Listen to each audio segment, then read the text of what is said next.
बता सकते हैं, लेकिन कम शब्दों में। कृपया मंच पे आए। सम्मानित लोग हैं, आज बड़ी खुशी की बात है कि हमारी दिव्य रश्मि 9वें वर्ष में प्रवेश करेगी। दिव्य रश्मि के बारे में कुछ बोलने से पहले मैं वीर सावरकर को उनके इस जयंती के अवसर पर मैं उनको भावभीनी मैं याद करता हूँ। मैं उन्हें पुष्पांजलि अर्पित करना चाहता हूँ। आज वैसा धर्मनिष्ठ और राष्ट्रभक्त शायद इतिहास में कम लोग मिलेंगे सावरकर की जो बराबरी कर सके। आज और भी एक खुशी की बात है कि भारत ने उनके जन्म दिवस के अवसर पर एक नए संसद का भी मोदी जी ने उद्घाटन किया। ये भी बड़े खुशी की बात है। आज हमारा देश आज इतनी परेशानियों में जूझ रहा है, फिर भी आज सनातन की चर्चा पूरे विश्व में हो रही है। सनातन क्या है, हमारे प्रबुद्ध जितने मंच पर बैठे हैं वो सारी बात बताएंगे। मुझे जिम्मेदारी दी गई है दिव्य रश्मि के बारे में बात। मुझे गर्व है कि मैं इसके पहले अंक से आज तक के अंक का पाठक रहा हूँ। मैंने समय समय पर कई सुझाव दिए हैं और परमादरणीय संपादक महोदय ने उसको माना भी है। मैंने कई बार कहा कि भाई बच्चों के लिए कुछ आलेख इसमें होना चाहिए। फिर उन्होंने बच्चों के लिए काय चरित्र निर्माण की कहानियाँ हम लोग पाठ्य पुस्तकों में ख़त्म हो गई है। हम लोग आरुणि की गुरु भक्ति को हम लोगों ने बचपन में पढ़ा था, लेकिन आज के पाठ्य पुस्तक में आरुणि की गुरु भक्ति की कहानियाँ नहीं है। आज एकलव्य को पढ़ाया जाता है, लेकिन एकलव्य के बारे में दूसरी कुछ दुष्प्रचार को बताया जाता है। सच से हम लोग बाहर भागते हैं। रामायण के बारे में कुछ से कुछ जो अर्थ जानकारी के लोग हैं, हमारे रामायण के बारे में, हमारे महाभारत के बारे में, हमारे शिव के बारे में, कृष्ण के बारे में, राम के बारे में, ऐसे दुष्प्रचार हमको सुनने को मिलते हैं। इस घटाटोप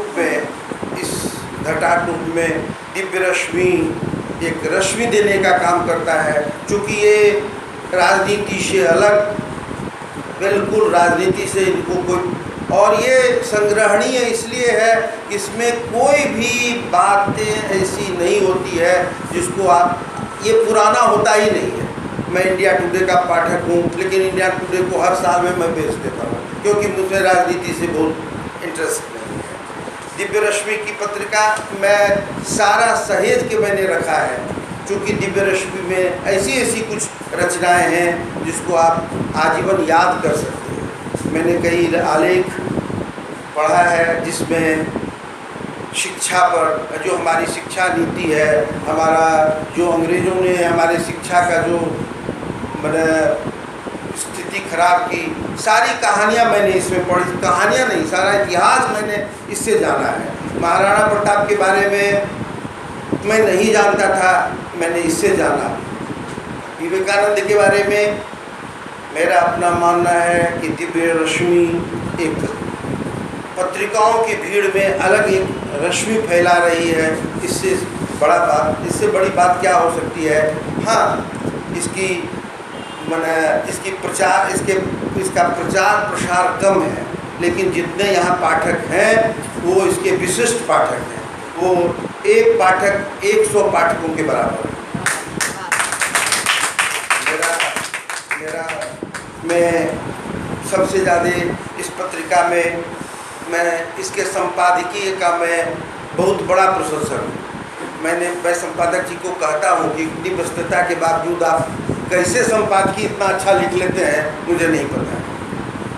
इनके संपादकीय को आप पढ़ेंगे तो बिल्कुल सामयिक, बहुत अच्छा, और मैं उसको क्या कर सकता हूँ, मैं इससे ज़्यादा मैं नहीं कह सकता हूँ कि मैं 10 पत्रिकाओं का मैं नियमित पाठक हूँ, लेकिन दिव्य रश्मि एक अलग तरह की पत्रिका है, ये मैं जानता हूँ।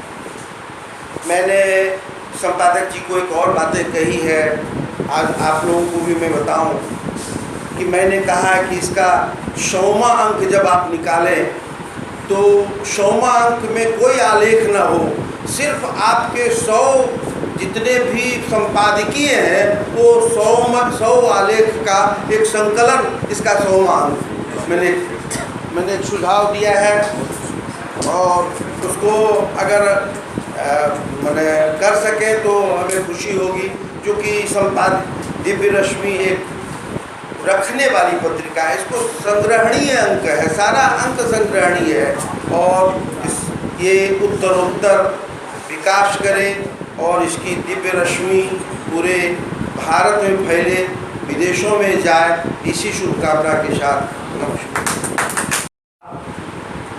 परमादरणीय डॉक्टर मदन दुबे जी से आग्रह करूँगा वहाँ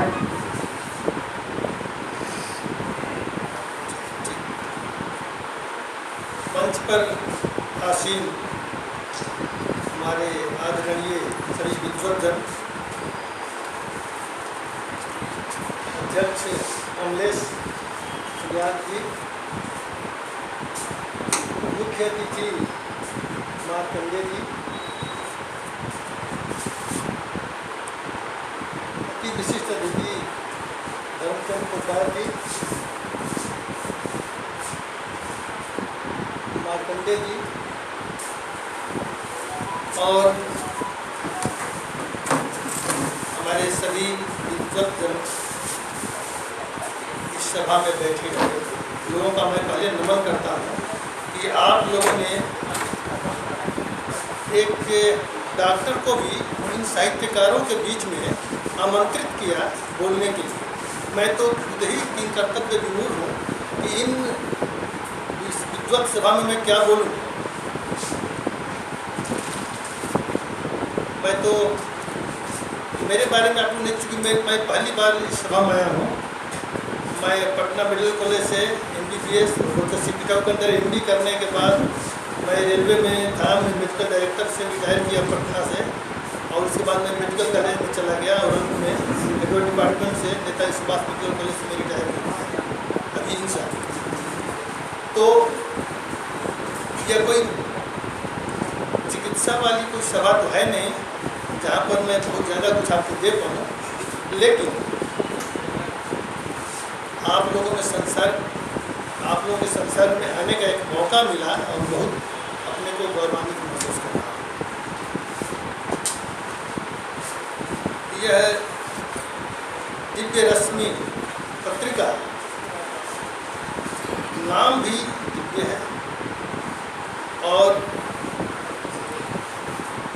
इसके जो संपादक है, प्रधान संपादक राकेश दत्त मिश्र जी, तो वास्तव में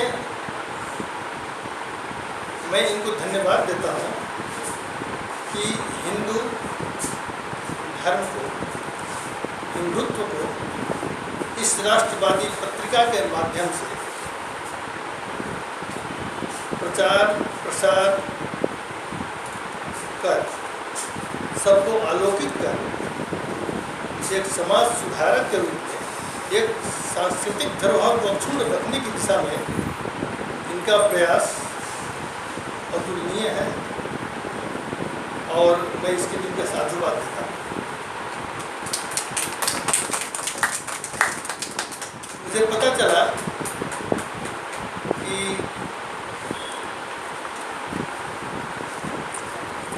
इनके पिताजी का भी काफ़ी श्रेय रहा, और संस्थापक के रूप में श्री सुरेश दत्त मिश्र जी का मैं नमन करता हूँ, जो और मैं उनके जितने भी संपादक मंडल में सह संपादक, मुद्रक, प्रकाशक और यहाँ पर बैठे हुए सभी हमारे भाई बंधु और पत्रकार, मैं आप लोगों से भी आग्रह करूँगा कि इस तरह का व्यक्ति जो निस्वार्थ भाव से समाज सेवा में संलग्न है, हम अपेक्षा करते हैं कि आप उसको हर तरह से सहयोग करेंगे, क्योंकि इन्होंने जो दिन चुना है 28 मई, यह वास्तव में दिन तो बहुत शुभ है, शौर्य भरा दिवस है, लेकिन संघर्ष भरा दिवस भी है। यह 28 मई सावरकर जी का अवतरण हुआ, वैसे वीर क्रांतिकारी पुरुष का अवतरण हुआ जिसने इतनी जेल यातना सही अपने देश के लिए, अपने राष्ट्र के लिए, कि शायद कोई भी स्वतंत्रता सेनानी नहीं सहा। फांसी पर चढ़ जाना ये अपने आप में भगत सिंह जैसे लोग, लेकिन इन्होंने तो जीवन पर्यंत यातना सही। एक दिन का मरना आसान होता है और जीवन भर तकलीफ सहना बड़ा मुश्किल होता है। लेकिन हमारा समाज ऐसे राष्ट्र नायक को कुछ दे न सका। यह अभी भी मौका है कि हम उनसे प्रेरणा लें। ऐसे प्रेरणा स्रोत हर जगह मिलते हैं।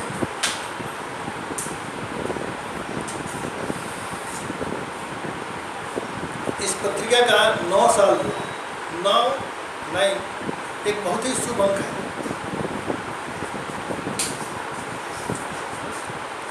9 ग्रह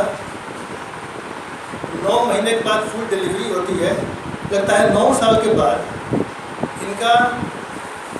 इनकी पत्रिका का और भी प्रचार प्रसार अपने चरम बिंदु पर पहुंचेगा। यही मेरी शुभकामना है। मैं जानता हूं कि इस पत्रिका में के संचालन में, प्रकाशन में, मुद्रण में, संपादन करने में इनको काफ़ी कठिनाइयों का सामना करना पड़ता होगा, लेकिन मैं इनके लिए एक ही पंक्ति कहूँगा, याद रखें, मानव जब जोर लगाता है पत्थर पानी बन जाता है। तो आप जिस अग्निपथ पर, सत्य पथ पर, कंकीले रास्ते पर, कांटों भरे रास्ते पर निकल पड़े हैं, उस पर आप सक्षम, सुदृढ़ और सफल बनकर दिखाने, यही मेरी शुभकामना है। यह देश के लिए, हमारी सांस्कृतिक धरोहर के लिए, हिंदुओं के लिए और हिंदी के लिए बहुत जरूरी है। आपके जैसे लोग बहुत कम मिलते हैं जो इस ढंग का सेवा, जिनको इस ढंग का सेवा करने का मौका मिलता है। और आप चूँकि मेधावी छात्र हैं, शुरू से रहे हैं, इसलिए आप में ये कैपेसिटी है और उसका पूरी तरह से उपयोग करें। हमारे बहुत से बुजुर्ग यहाँ बैठे हुए हैं, बहुत कुछ बोलेंगे। सावरकर जी के बारे में भी मैं बहुत कुछ बोल सकता था। समयाभाव है, सबको बोलने का मौका मिलना चाहिए। और मैं एक ही चीज़ कहूँगा कि जैसे पत्रिका का नाम दिव्य रश्मि है, आप भी दीपक की तरह जलते रहें, समाज को प्रकाशित करते रहें। दीपक को कुछ मिलता नहीं है, दीपक केवल जलना जानता है, कुछ लेता नहीं है समाज से, कुछ मांगता नहीं है, समाज को केवल प्रकाशित करता है। इसी भावना के साथ आप आगे बढ़ें, भगवान आपको सफलता देंगे। आगे बढ़ाते हुए अपनी बहन ऋचा दुबे से आग्रह करूँगा, वो आए।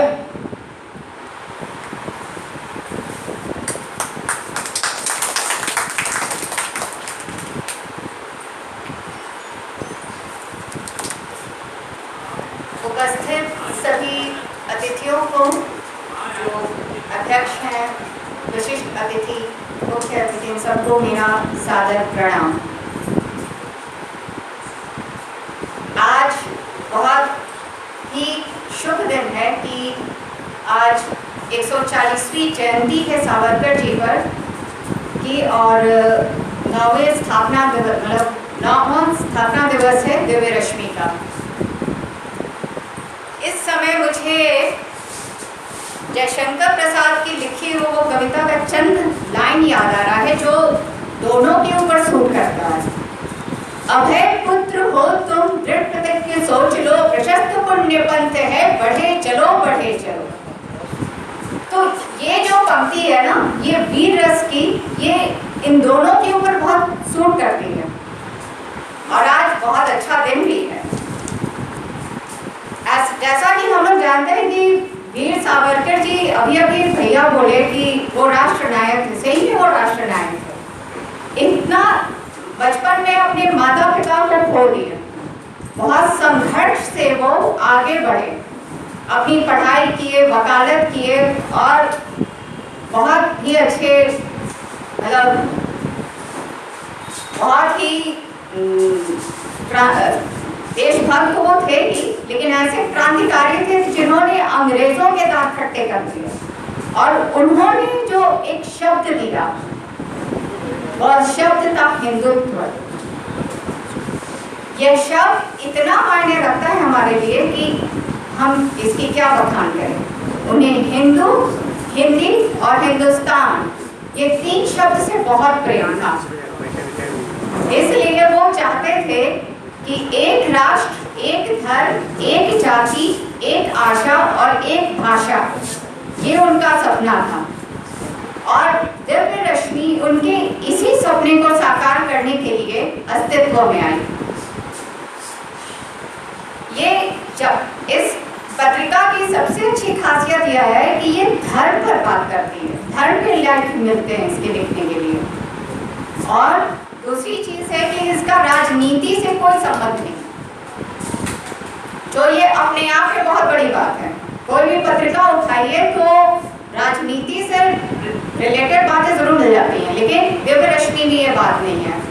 और यह वह मंच है जिसने मुझे बहुत सारा धन दिया।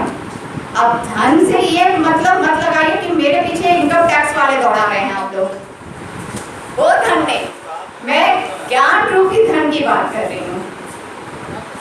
ये हिंदुत्व के लिए जो कर्म कर रहे हैं, जो सनातन कर, जो इनकी जो धार्मिक आस्था है, इसमें ज्ञान बहुत मिलता है। इसे मैं इसके 1 साल से पढ़ रही हूँ इसकी पत्रिका और 1 साल से जुड़ी हुई हूँ, तो बहुत ये ज्ञानवर्धक है पत्रिका, सबको पढ़नी चाहिए। यहाँ तक कि छोटे छोटे बच्चे जो हैं, हमारे जो युवा पीढ़ी है जो गलत राह पर चल रहे हैं, उन्हें भी ये पढ़नी चाहिए ताकि वो जाने कि हमारा धर्म क्या है। वरना ऐसे तो हर धर्म अपने अपने गुरु बनाते हैं, लेकिन हमारे धर्म में ऐसी पत्रिकाएं होनी चाहिए। तो मैं आशा करती हूँ कि ये जो पत्रिका है, आज पत्रिका छाप रही है, कल को ये पुस्तकें भी छापे और एक दिन गीता प्रेस जो गोरखपुर का है उसको बराबर की टक्कर दें। ऐसी एक ओजपूर्ण कविता करने वाले कवि उपस्थित हैं। आग्रह करते हैं उनसे कि आकर अपनी कविता यहाँ उपस्थित लोगों के बीच में प्रस्तुत करें। अपने आप को बहुत ही छोटा कण कहते हैं, लेकिन उनके बारे में कहा जा सकता है, देखन में छोटन लगे घाव करे गंभीर।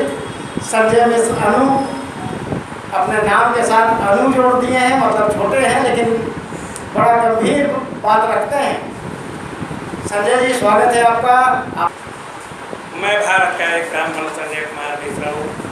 मंचास सभी जनों को प्रणाम निवेदित करता हूँ और इस सभा में उपस्थित अगर मेरे अग्रज पूर्वज उन सबको भी मैं अपनी श्रद्धा निवेदित करता हूँ। मेरा प्रणाम स्वीकार। आज हम इस सभा में उपस्थित हैं। हमारा पद तो इतना बड़ा है नहीं। अभी मेरे अग्रज कह रहे थे बहुत छोटा हूँ, लेकिन इनकी महती कृपा है कि मैं इस लायक हूँ जो आपके बीच उपस्थित। आज सावरकर जी का और दिव्य रश्मि का, दोनों का संतुलन जो है बना हुआ है। और ये संतुलन मैं देख रहा हूं तीनों स्तर पर है। जैसे सावरकर जी के जीवन में स्वतंत्रता, साहित्य और साहस, ये तीनों का त्रिस्तूप है। उसी तरह से हमारे भैया द्वारा संपादित ये दिव्य रश्मि जो है, ये भी स्वतंत्रता, साहित्य और साहस को पल्लवित करने वाला है। हमारी क्षमता नहीं है कि मैं आपके सामने खड़ा होकर, ये क्षमता इन्होंने दी है। दिव्य रश्मि जो है, वास्तव में यदि कहा जाए तो नव उन्मेष शालिनी प्रतिभा जो है, उसका संरक्षण और संवर्धन करने वाला ये संस्था है। और ये पत्रिका सचमुच में दिव्य रश्मियों को संरक्षित और संग्रहित कर रही है। इसका मैं प्रत्यक्ष उदाहरण,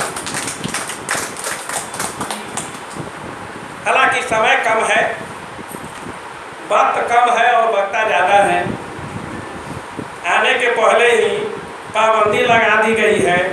फिर भी आप जनों से आग्रह करूंगा कि थोड़ा सा मुझे समय दिया जाए। इस मंच के माध्यम से, इस दिव्य रश्मि के समारोह के माध्यम से मैं सावरकर जी को 2 शब्द पुष्प समर्पित करना चाहता हूँ। आइए सुनते हैं।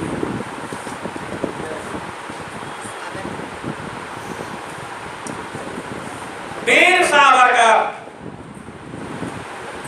इसका शीर्षक है वीर सावरकर। वीर सावरकर अंग्रेजों के समय में भी लोहा लिया था डटकर। वीर सावरकर अंग्रेजों के समय में भी लोहा लिया था डटकर। वीर सावरकर जिसके देशभक्ति से भयभीत, जिसके देशभक्ति से भयभीत करवाया गिरफ्तार, जिसके देशभक्ति से हो भयभीत करवाया गिरफ्तार और काला पानी की सजा दी, और काला पानी की सजा दी, कर दिया समंदर पार, कर दिया समंदर पार, दिया बहुत बहुत यातना, दिया बहुत बहुत यातना, मांगने को क्षमा याचना, मांगने को क्षमा याचना, फिर भी वे झुके नहीं, फिर भी वे झुके नहीं देखकर अत्याचार, फिर भी वे झुके नहीं कभी देखकर अत्याचार। वीर सावरकर अंग्रेजों के समय भी लोहा लिए थे डटकर। वीर सावरकर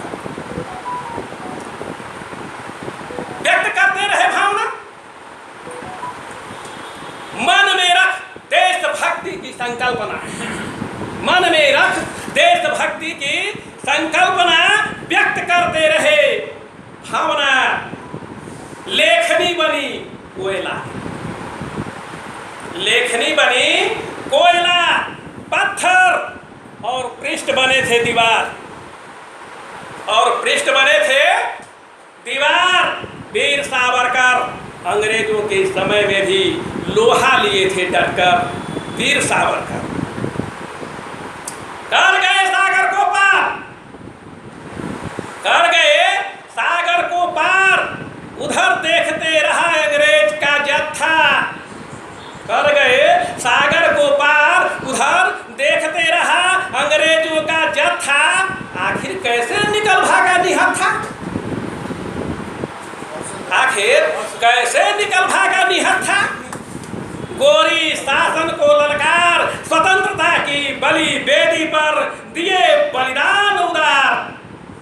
स्वतंत्रता की बड़ी बेदी पर दिए बलिदान उदार, सावरकर के जन्मदिन पर है यही मिश्रणों का उद्गार, सावरकर के जन्मदिन पर है यही मिश्रणों का उद्गार। और इसी के साथ मैं अपनी वाणी को विराम देता हूँ।